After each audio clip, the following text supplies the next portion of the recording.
All right, so you're 55 years old.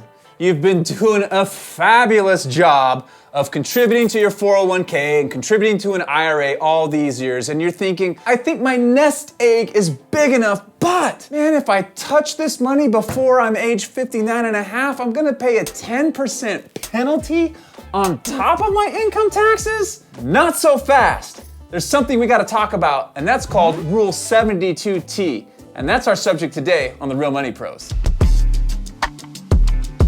The IRS came up with this great rule called 72T. It's also called substantial but equal periodic payments. And what it does is it allows people to access their retirement accounts and forego that 10% penalty as long as they follow a few certain rules. So here's what you have to do if you want to take advantage of the Rule 72T.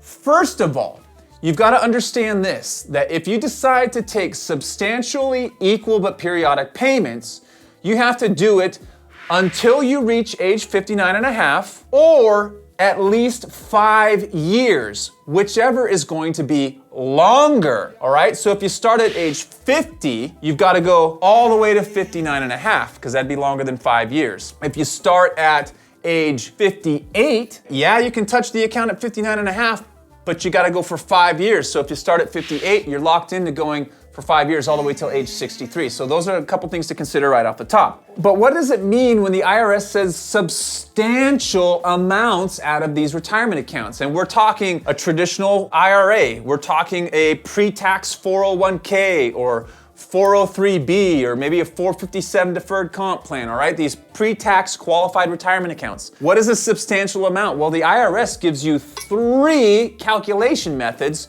to determine that amount. The first calculation method that you can use is called the required minimum distribution method.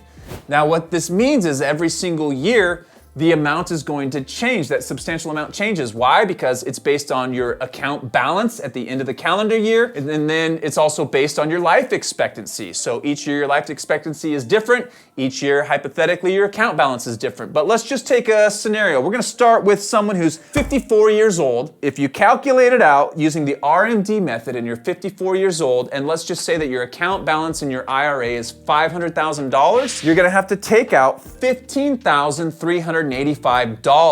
The next year, that number is going to change slightly because you'll be older. Different RMD calculations. Okay, now the other method, the second method that the IRS lets you use is what's called the fixed amortization method. If you're basing it on, like, say, a single life expectancy, again, let's say you're 54 years old, your IRA account balance is $500,000, and in this one, you're gonna pick an interest rate, and let's just pick 2% on this. Well, using the fixed amortization method, you are now going to be taking out up to $21,071 per year without paying a 10% penalty. Again, you're gonna pay income tax on this money because it's coming out of, we're talking about a pre-tax IRA.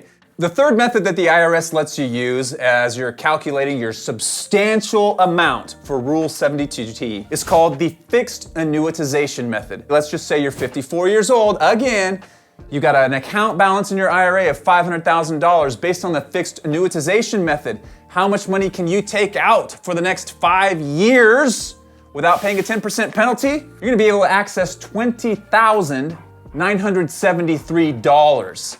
All right, so here's something that's really important to remember.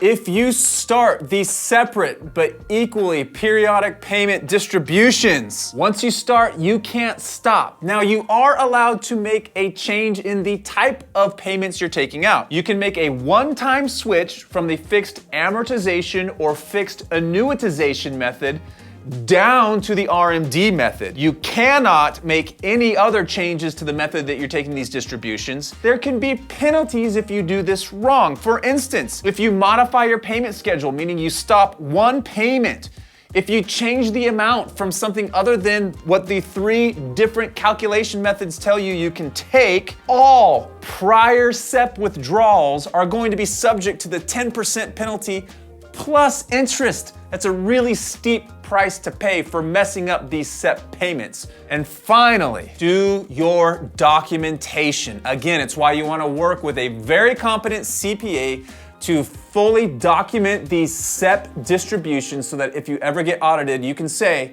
here's the rules, here's the distribution method we calculated, and here's the documentation to show it. So if you've got more questions on the 72T rule, give us a shout. Go to our website, therealmoneypros.com, click on the Ask the Experts feature. If you like this video, like and subscribe to all of our Real Money Pros content.